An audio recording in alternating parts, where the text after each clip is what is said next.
Most of us are lazy. At least some of the time, it's only natural.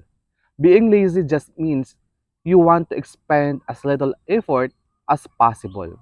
Hello guys, shout out. Hello, hello, hello. Thank you so much. At hello, welcome again to our YouTube channel and today's video. For today's vlog, we have a new topic to be discussed. Wow, to be discussed. Thank you so much everyone for joining us again to this video, di ba?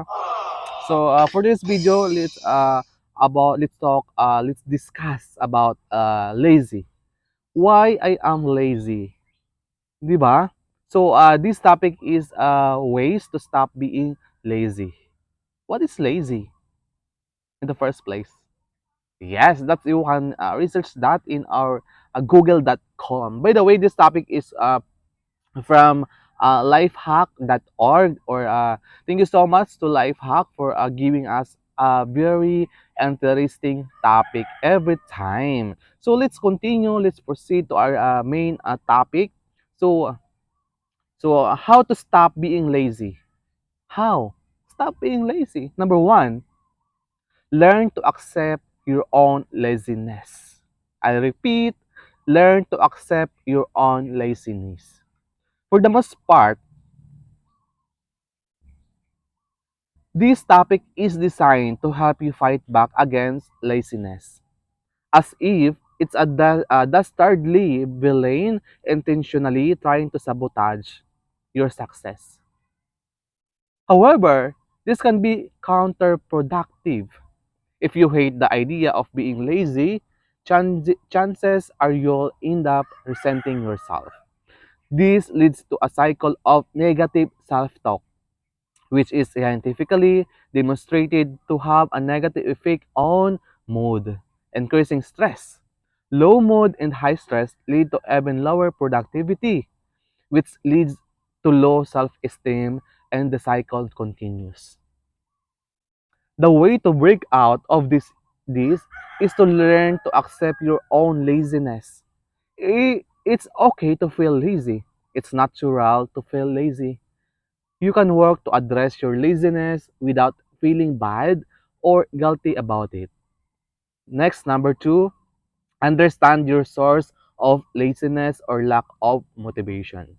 Next, take the time to understand the roots of laziness and lack of motivation. This is one of the most challenging steps to take, but also one of the most important. To find out the source of lack of motivation, you must first understand your motivation style. You know what you can do to maximize the strengths of your motivation style. If you can figure out what's making you feel lazy and unmotivated, you can find a way to prevent or mitigate the effect. For example, do you always feel unmotivated at a certain time of the day? Do feelings of laziness creep in when you don't have work that challenges you? Stress is a common source of lack of motivation. 57% of high stress employees feel unproductive compared to a 10% of low stress employees. Pay attention to your environment, the time of day, the people around you, and the type of work you're doing. Chances are there's a pattern. Next, break your personal cycles. Break your personal cycles. In many cases, laziness is a byproduct of habit, either directly or indirectly. And this is especially true if you feel lazy around the same time of the day or in the same circumstances. Accordingly, you can reduce your feelings of laziness by simply breaking your habits and cycles. This is especially important if you work from home or are stuck in the same office daily. Consider you're working in a new environment, giving yourself different working hours, or even dressing differently. Any major change can have a positive effect on you. Number four, set more reasonable goals. Sometimes people are lazy because the goals they've set for themselves are too intimidating. For example, let's say it's a hot day. and you've set a goal to run outside for 10 miles.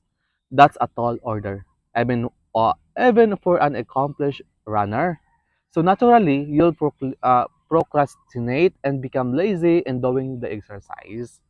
But what if you reduce goal to a 2-mile run? It would be much easier to summon the motivation to go. And 2 miles is certainly better than 0 miles. That's correct. Number five, create a plan of action. Specificity and direction can help you realize your goals faster. Even if there is a hurdle along the way, James Clear emphasizes implementation intention in this topic, atomic habits. You can search that, the atomic habits. He says that being specific about your task takes away foggy notions associated with them. This means making a specific plan for when, where, and how you will complete a particular task. So many people try to achieve their goals without figuring out these essentials details. Number six, accomplish something small. I repeat, accomplish something small.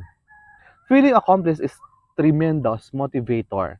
If you can accomplish something and feel good about it, that positive energy will continue onto your next endeavor, even if it's something you dread doing. You can optimize your workload or even your day for this. Choose a small, easily accomplishable task to begin your momentum at the beginning of your day. One of my favorite productivity tips is if something takes less than 2 minutes to do it right now. The 5 second rule is similar. If you have an impulse to do something productive, you have the 5 seconds to act on that impulse. Take advantage of those fleeting feelings of productivity and don't hesitate to act on them. Next, use the Pomodoro technique to quarantine your laziness. The Pomodoro technique is a well-known time management strategy to help people remain productive. The main idea is to break your work down into focused work and small breaks.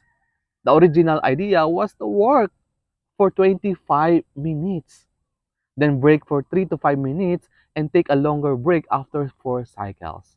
However, you can use whichever timing methods work best for you. Use this method to effectively quarantine your laziness. Allow yourself to be perfectly lazy during the short breaks. Then be ready to resume focus when the timer ends. Next, recognize and shut down your escape routes. Most forms of laziness are contingent upon an escape route. It's easy to be lazy if you're tempted by the endless scoring content of your favorite social media platform, or if you only have one more episode in a season of your favorite TV show. Next, make the most of your laziness. It's perfectly fine and even good to be lazy sometimes. When you decide to be lazy and decompress from work, make the most of it. For example, you can take a few vacation days if you find yourself completely unmotivated to work. And during those days, you can absolve yourself of all responsibilities.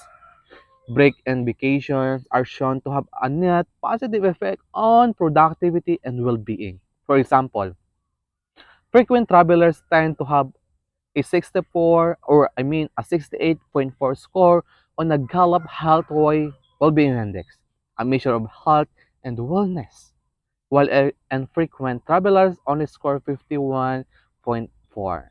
And excuse, lastly, tackles tasks immediately. This might seem simple and obvious, but it's one of the most effective ways to overcome laziness.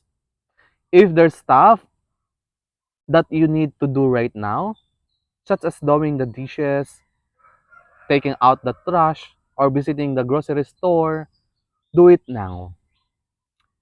Tackling tasks immediately will help you manage your time effectively and stay on top of things.